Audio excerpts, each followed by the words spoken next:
welcome back. Today we are joined by Olivia Romeo Kearns from Cabra Castle. Cabra Castle, if you don't know, is one of the leading luxury hotels in Ireland and has been the venue of choice for many society and celebrity weddings due to its idyllic location and large capacity. Hello, Olivia. Hello, how are you keeping? Are you well? Yeah, good, thank you. Thank you so much. I know you guys are so busy over there. Thank you so much for speaking to us today. Oh, no, thank you so much for having us. So today we're going to get to know all about Cabra Castle and what it is that you guys do over there and how you can help anyone that's looking to plan a wedding and is looking at the moment into wedding venues. We're going to just get to know the castle and hopefully you'll get loads of bookings afterwards and everyone will just get so excited, because I'm so excited. Just the pictures alone that you can see and the awards that you guys have won as well. It's incredible. I agree with you, and that it is down to the ownership of Cabra Castle. The Corskaden family owns Cabra Castle. They actually own 4 castles in Ireland called the Romantic Castles of Ireland. Yes, I saw that. Yeah. We have Ballyseedy Castle, Cabra Castle, Bellingham Castle, and Markree Castle, all owned by the same family. And the Corskaden family has had Cabra Castle in their ownership since 1991. And so far, we've hosted over 5,000 weddings and counting at Cabra. Oh my God, just at Cabra alone as well. You've married a lot of people. That's not, can you imagine? I can't even imagine owning 1 castle, let alone 4. Born into that family, I tell you. Can you tell us a bit about your business and what services do you offer? Well, it was a very good introduction that you gave us. So I'll recap what you said and then add my own bits. So Cabra Castle, we are an award-winning luxury castle and wedding venue, and we're surrounded by 100 acres of beautiful gardens and parkland. Just across the road, we have the Dunaree National Forest Park, so we're really idyllically set. And the castle was originally built in 1760, so it's really rich in history. And as I mentioned, the current owners, the Corskaden family, would have had the castle in its ownership since 1991, and so far we've hosted over 5,000 weddings and counting. And some of the other services that we offer, as we are a hotel as well, as we offer afternoon tea, fine dining, luxury accommodation, and we are able to host wedding couples not only for the day of their wedding, but the day before and the day after, should they wish. Oh, amazing. And what is your capacity there? We would have 105 bedrooms on site. Our rooms would be located in the castle. We have a courtyard that joined to our castle and a detached Victorian house called the Gate Lodge. Oh, amazing. So there's lots of accommodation. So I can see why. So you mentioning that you're a destination wedding. So what should a couple consider when choosing their wedding venue? I know it sounds very cliche.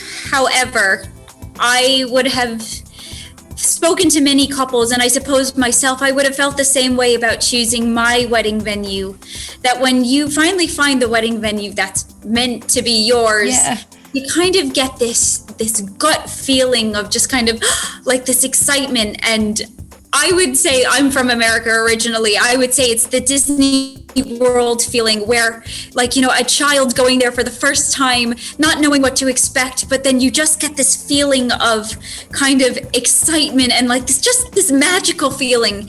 It's visceral. I think it's a gut feeling that many wedding couples feel.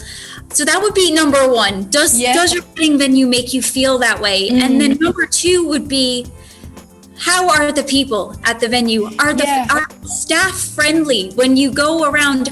Are you being greeted by people? And then more importantly, the person you're meeting with, who will maybe be your wedding coordinator, do you feel like you can strike up a great working relationship with them? Do you feel like you can convey everything that you want in your wedding day? And do you trust that they're going to be able to deliver what you want as your wedding day? Do you feel like you're being heard, understood, and that you guys can build a rapport and just communicate back and forth? Because at the end of the day, a great wedding is built on great communication. Ah, yes, that's great. It's like communication is key to make sure everything, your vision is being communicated. Exactly. And so do you feel like your wedding coordinator works hard, has your interests in mind, is there for you to allay your concerns, or to just feel like you're being heard and that everything you want in your wedding day is being, met? Yeah, I love this. So thinking about the first time you meet a couple, how can they be best prepared? I mean, we briefly touched on that earlier.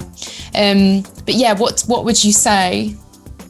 Well, we meet a lot of couples, some of who are super prepared. They would have been on our website. They would have seen us on social media. They would have looked at all of the packages that we have to offer. But even if a wedding couple comes to us completely unprepared, sure, that's what we're here for. It's our job to know our products so well, to know every inch of the castle and what we offer, so that we can, point our wedding couples in the right direction in terms of what we offer in terms of packages, even the little bits and bobs that mightn't be included on our packages, but special touches that we like to offer to our wedding couples. What advice do you have for couples to experience the perfect wedding?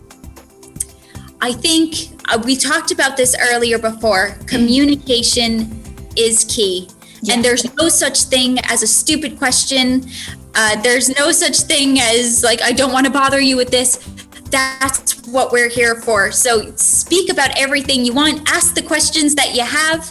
That's number one. Communication is key to achieving, to communicating what you want and how we best can achieve that for our wedding couples. And I think at the end of the day, to really zone out and to really focus on what the meaning of a wedding is for our wedding couples. Sure, it's grandiose and we have this fabulous red carpet arrival with the bag, all of these different special features. But at the end of the day, this is a celebration of love between two people who are committing to spending their life with each other, surrounded by the people who love them the most, friends and family. So if it ever seems to be a bit too stressful, a bit too much, I'll always just say, you know what? We'll take a deep breath together. This is just a celebration of you and your loved one making a beautiful commitment to each other. And at the end of the day, that's all we all need, Yeah. And that's what it's all about as well. I think people can sometimes, they get so stressed and pulled this way and that way that they lose sight of the whole meaning, I guess.